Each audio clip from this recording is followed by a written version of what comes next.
You know, they say your wedding day is supposed to be the happiest day of your life. A fresh start, a perfect sun-drenched photograph you'll look back on forever.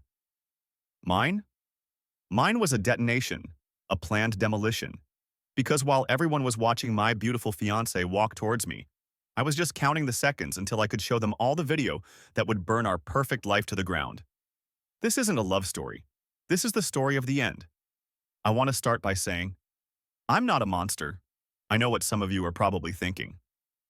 Dude, you exposed her at your wedding? And yeah, I hear you. Trust me, I've had about 1,000 sleepless nights asking myself the same thing. But to get why I did what I did, you have to understand what we had. Or what I thought we had. Her name is Olivia. Liv. And for 5 years, she was the sun my world orbited around. We met in a ridiculously cliché way, at a friend's 4th of July barbecue in Austin. I was fumbling with a propane tank, convinced I was about to singe off my eyebrows, and she walked over, cool as a cucumber, and just fixed it. She had this laugh that sounded like wind chimes, and a smile that could disarm a bomb. I was a goner. Utterly, completely, head over heels, gone. Our life was perfect. That's the only word for it. We built a life together, piece by piece. We adopted a goofy golden retriever named Gus. We argued about stupid things like which way the toilet paper should hang and cried laughing at bad movies on a Tuesday night. We supported each other's careers. My grind as a software developer, her blossoming career in marketing. We were that couple, the one our friends pointed to and said, "See, that's what I want." I bought a ring that cost more than my first car and proposed on a trip to Big Bend, under a blanket of stars so thick you could almost touch them. Her yes was the single greatest sound I had ever heard. The wedding planning was a beast, as it always is. A whirlwind of venues, caterers, and endless debates over invitation fonts. But through it all, I felt this deep, humming sense of rightness. This was it. The final piece of the puzzle. We were building our forever. The bachelor party was the weekend before the wedding. My brother, Mark, who was also my best man, had it all planned out. A low-key weekend at a cabin on Lake Travis. Just me, him, and a few of our closest friends. Fishing, grilling, drinking some good whiskey. No strippers, no nonsense. That wasn't our style. It was perfect. On the last night, sitting around a fire pit, Mark raised his glass. To Liam, the last honest man in America, and to Liv for finally making an honest man out of him. You guys are the real deal. We all see it. We're so damn happy for you, man. I remember feeling this surge of pure, unadulterated happiness. I was the luckiest man alive. I had the best friends, a brother who was my rock, and in 1 week, I was going to marry the woman of my dreams. I went to bed that night, feeling like I was floating. The next morning, we packed up. I was grabbing my laptop bag from the living room when I noticed Liv's tablet on the coffee table. She must have left it in my car last week when we went for a hike. I smiled, thinking I should charge it for her so it's ready when I get home. I grabbed it, along with my own stuff, and tossed it in my bag without a second thought. The drive back to the city was filled with the usual post-trip banter, dumb jokes, and plans for the week ahead. When I got home, the apartment was quiet. Liv was out with her maid of honor, Maya, for some last-minute dress fitting or something. I unpacked, threw a load of laundry in, and decided to be a good fiancé. I took out her tablet, a sleek little iPad she used for everything from work presentations to Netflix in bed, and plugged it in. As it powered on, the screen lit up with a notification. A new file had been airdropped to the device. The file name was just a string of numbers. I didn't think much of it. Probably a work thing. But then, the thumbnail loaded. And the world stopped. It was a video. And the thumbnail was a close-up of a man's face I didn't recognize. His eyes closed, his head thrown back in a way that was unmistakable. My heart started hammering against my ribs. A cold, metallic taste filled my mouth. No. No way. My hand was trembling as I tapped the thumbnail. The video opened. It was short, only about 45 seconds. The camera angle was low, like it was set on a nightstand. And there, In our bed, the one I had slept in just 2 nights before, was Olivia. With him, the man from the thumbnail. There was no sound, but I didn't need any. The images were screaming, her hands in his hair, the look on her face, the tattoo of a winding serpent on his forearm, a detail so clear and damning it was burned into my retina. I couldn't breathe. It felt like the air had been sucked out of the room, out of my lungs, out of my entire existence. I watched it again, and again, and a fourth time, just to make sure I wasn't having some kind of psychotic break. But the woman in the video was my Liv. The headboard was our headboard, the one we'd spent a whole weekend picking out. The little silver lamp on the nightstand was the one I bought her for her birthday. The date stamp on the file showed it had been taken 3 weeks ago. 3 weeks. While I was on a business trip to San Francisco.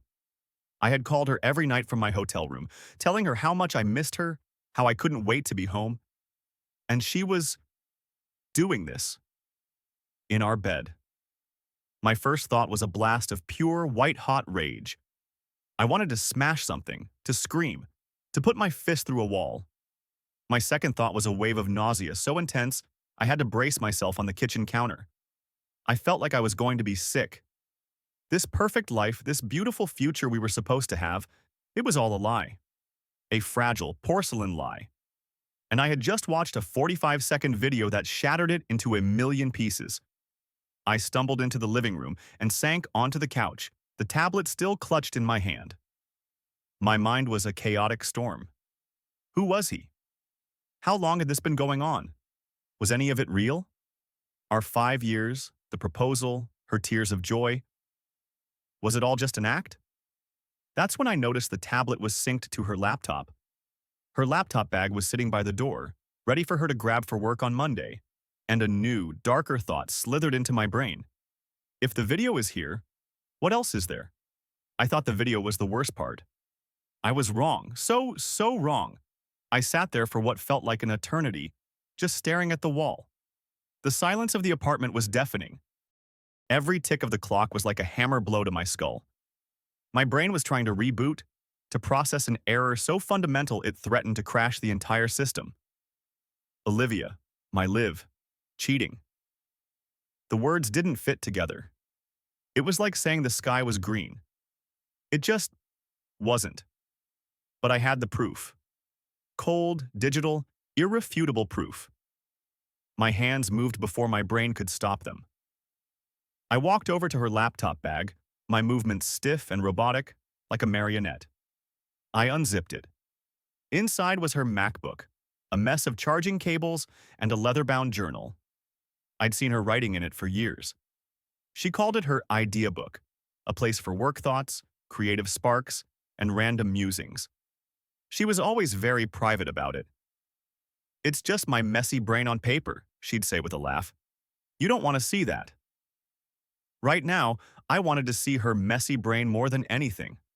My heart was pounding a frantic rhythm against my ribs as I opened it. Her handwriting was a familiar, elegant script. The first several pages were what I expected. Marketing slogans, meeting notes, doodles in the margins.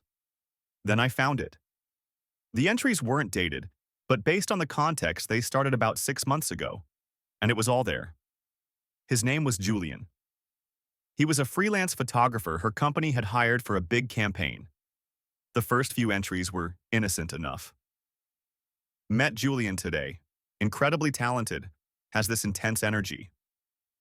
Then, the tone shifted. Lunch with Julian. We talked for 3 hours. It felt like 10 minutes. He just gets it. Reading those pages felt like swallowing glass. Each word was a fresh cut. She wrote about the thrill, the secrecy. She described him in excruciating detail, the way he looked at her, the way his voice sounded. She called it an escape, an adventure. She wrote about feeling alive in a way she hadn't in years. In years. That line hit me like a physical blow. I had to put the journal down and take a deep, shuddering breath. Our life, the one I thought was perfect, she saw as a cage she needed to escape from. The comfort and stability I worked so hard to build? She saw it as boring, predictable. The worst part was the sheer condescension. She wrote about me. Liam is so good, so steady, he's a wonderful man, and I do love him. But it's easy. There's no spark, no danger. She painted me as this reliable, simple-minded golden retriever, while Julian was some kind of dark, mysterious wolf. It was a pathetic, high school-level cliché, and it was the narrative of my life, written by the woman I was about to marry. The rage from before came roaring back, but this time it was different. It was colder, sharper. It wasn't just about the sex, the physical act of betrayal. It was this: the emotional annihilation. The fact that she had been living this double life, looking me in the eyes, telling me she loved me, all while writing about another man in her little book of secrets. I closed the journal. My mind was surprisingly clear. The shock had burned away, leaving behind a hard, icy resolve. This wedding was not going to happen, but just calling it off felt insufficient. It felt like letting her get away with it. She would spin some story, make it a mutual thing, a case of cold feet. She'd be the tragic bride, and I'd be the guy who couldn't go through with it. She would control the narrative just like she controlled everything else. And the truth, the ugly, sordid truth of what she did, would be buried. No, that wasn't going to happen. An idea, wild and terrible and perfect, began to form in my mind. She wanted a show. She wanted danger and a thrill. Fine, I'd give her one. A finale she would never forget. But I couldn't do it alone. I needed an anchor. I needed my brother. I called Mark. My voice was hoarse. "Can you come over? Something's happened." I must have sounded like death because he just said, "I'm on my way." He was there in 20 minutes. I didn't say a word. I just handed him the tablet and played the video. I watched his face go from confusion to disbelief to a deep, simmering fury that mirrored my own. He looked at me, his eyes dark. Who is he? "His name is Julian," I said, my voice flat. I pushed the journal across the coffee table towards him. And this is the script. Mark spent the next hour reading. He'd occasionally let out a sharp, angry breath or mutter something under his breath. When he was done, he closed it gently and looked at me. He didn't offer platitudes. He didn't say, "I'm sorry, man." He just asked the only question that mattered. What are you going to do? "I'm going to burn it all down," I said, "and I need your help." And so the plan was hatched. It was simple, audacious, and probably a little insane.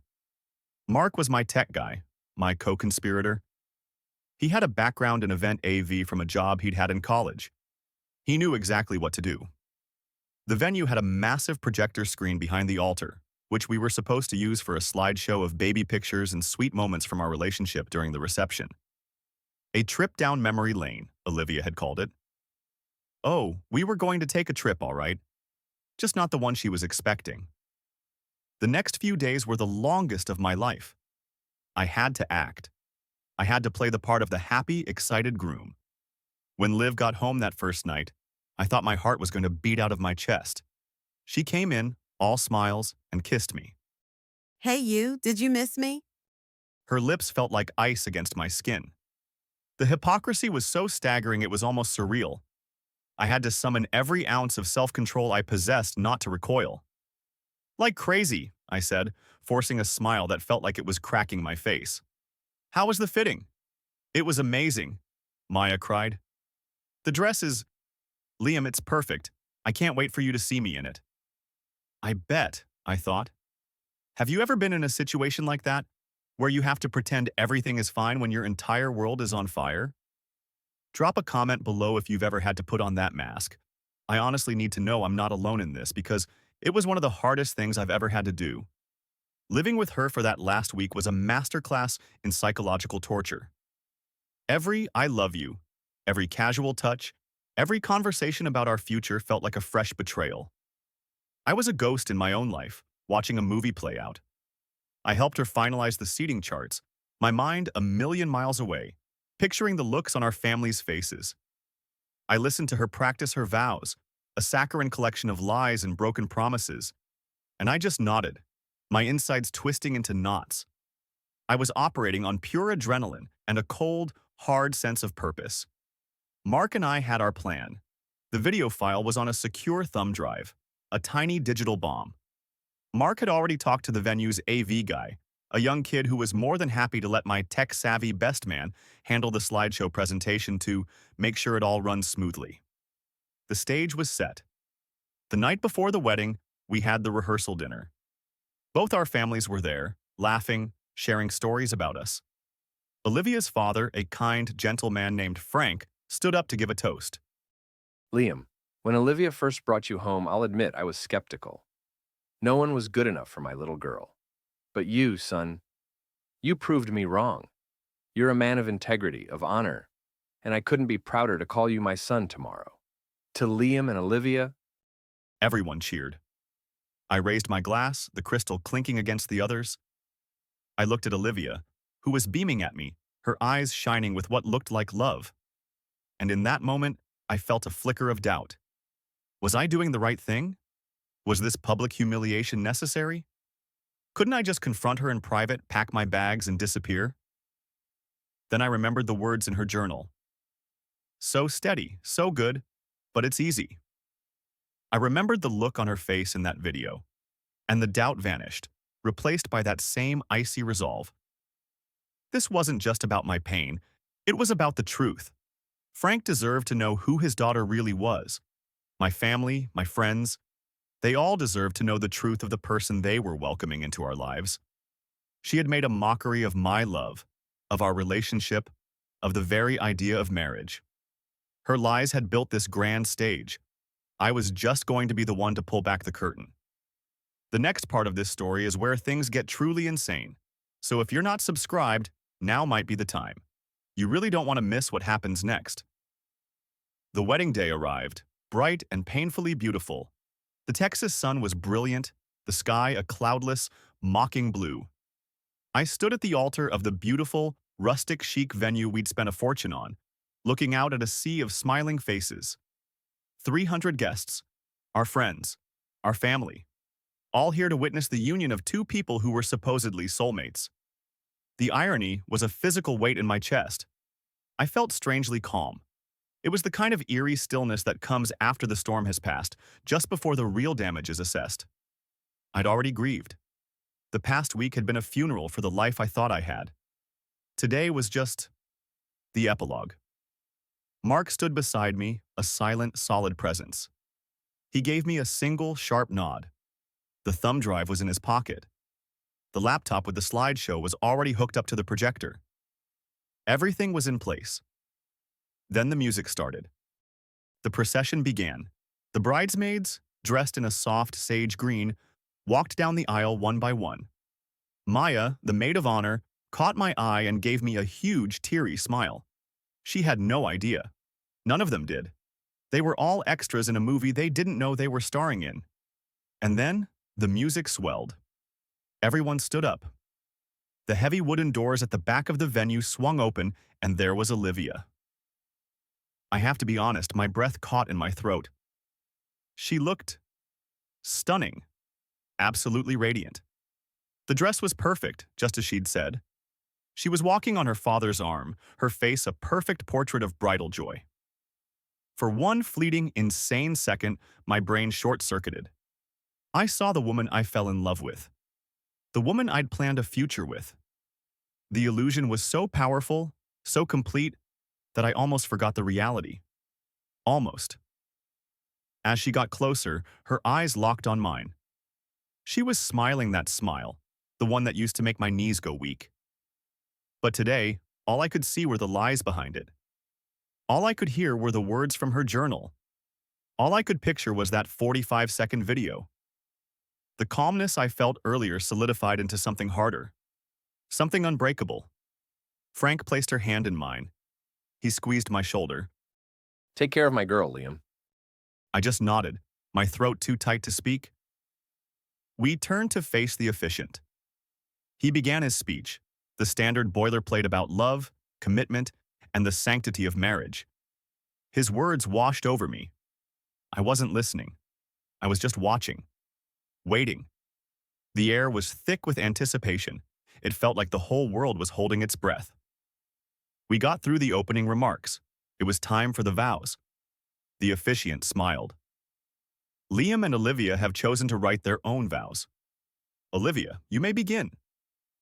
She turned to me, her eyes glistening. She pulled out a small piece of paper, but she didn't look at it. She spoke from memory. Liam, my Liam, from the moment I met you, I knew my life was about to change. You are the kindest, most loving, most honorable man I have ever known. You are my anchor, my best friend, and my home. You make me feel safe. You make me feel cherished. Today, in front of everyone we love, I promise to be your partner in all things, to honor you, to respect you, and to love you unconditionally for the rest of my days. I can't wait to start our forever. A wave of murmurs and a few sniffles went through the crowd. My own mother was dabbing her eyes with a tissue. Frank was beaming. It was a perfect performance. Oscar-worthy. I felt nothing. The words were hollow, meaningless. It was like listening to a language I no longer understood. The officiant turned to me. Liam, your vows. This was it. Showtime. I took a deep breath. I didn't have a piece of paper. I looked directly into Olivia's eyes. I thought I had vows too, I began, my voice steady and clear. The microphone carried it through the entire venue. I thought I had a whole future planned, a future built on love, trust, and honesty. I saw a flicker of confusion in her eyes, a tiny crack in the perfect facade. But then I learned that trust and honesty can be flexible terms for some people. The confusion on her face was now mixed with a dawning horror. The whispers in the crowd started, hesitant at first, then growing in volume. I too believe in promises, I continued, my voice getting stronger. I believe you should honor the person you're with. I believe you shouldn't lie to them or betray them or sleep with another man in the bed you share. A collective gasp rippled through the guests. Olivia's face went white as a sheet. Her mouth opened, but no sound came out. Her father took a step forward, his face a mask of disbelief. You see, I wanted to show you all the beautiful slideshow of our memories today, I said, turning my head slightly to address the audience. The pictures of our journey. But I think it's more important to show you the truth. I gave Mark the signal, a tiny, almost imperceptible nod. And the truth? Well, the truth is on a 45-second video. Mark hit the button. The giant screen behind us, the one that was supposed to show baby pictures, flickered to life. For a split second, it showed the file icon. Then, it opened. Silence. A deep, profound, absolute silence fell over the room as the video began to play. No sound, just the grainy, damning images. Olivia, Julian, our bed. The serpent tattoo on his arm was visible for a full 10 seconds. The silence was broken by a single, horrified scream. It was Olivia's mother. Then chaos erupted. People were shouting, crying. Standing up, their faces a mixture of shock, disgust, and pity. Olivia looked like she had been turned to stone. Her eyes were fixed on the screen, her face completely drained of color. She swayed on her feet, and her father, who looked like he had aged 20 years in 20 seconds, had to grab her arm to keep her from collapsing. I turned to her. My voice was quiet now, for her ears only. I know about Julian, I said. I read the journal, the escape, the adventure. Was it worth it? She finally looked at me, her eyes wild with panic and hatred. For the first time, I saw the real her. Not the sweet, charming girl next door, but someone cornered, exposed, and ugly. You bastard, you ruined my life. No, Liv, I said, my voice devoid of all emotion. You did. You made your choice. This is just the consequence. I took the ridiculously expensive wedding ring out of my pocket, the one that was supposed to symbolize our eternal love, and I let it drop to the floor. It made a tiny, tinny sound as it hit the polished concrete. And then I walked away. I didn't look back. I walked right down that aisle, past the horrified faces of our friends and family, past my own mother who was sobbing, past Frank, who was just staring into space, completely broken. I walked out of those heavy wooden doors and into the bright, indifferent sunshine. And I didn't stop walking. The aftermath was messy. A hurricane of voicemails, texts, and emails. My family supported me, of course. They were furious on my behalf. Her family, well, they were shattered. I heard from a mutual friend that Frank wasn't speaking to her. The wedding was a complete financial disaster, and I know her parents are on the hook for most of it. Olivia tried to spin it, of course. She told people I was controlling, that I was crazy, that I'd faked the video to humiliate her.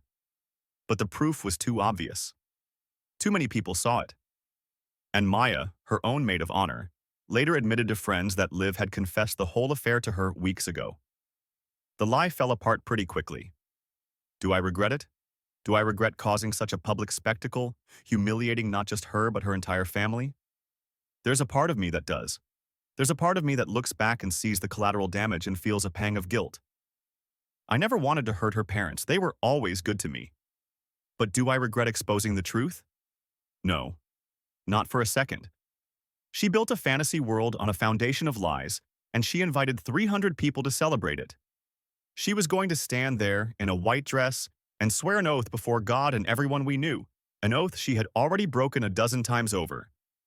That, to me, is the real crime. My method was brutal, I'll admit it. But her betrayal was absolute. It's been a year now. I moved out of Austin. I needed a fresh start, a place with no memories. I'm in Denver now. It's quiet. The mountains help. I'm still picking up the pieces. I'm in therapy. Learning to trust again is a process, a long one. Sometimes I wonder what would have happened if I hadn't found that video. Would we have gotten married? Would I have spent years, maybe decades, living a lie, sensing something was wrong but never knowing for sure? In a strange, twisted way, that video was a gift. It was a painful, ugly, soul-crushing gift, but it set me free. So, here's what I want to know from you guys. What would you have done? Would you have confronted her privately, or would you have done the same thing? Let me know in the comments. There's no judgment here. I'm just genuinely curious how other people would handle the ultimate betrayal. Thank you for listening to my story. It helps to talk about it.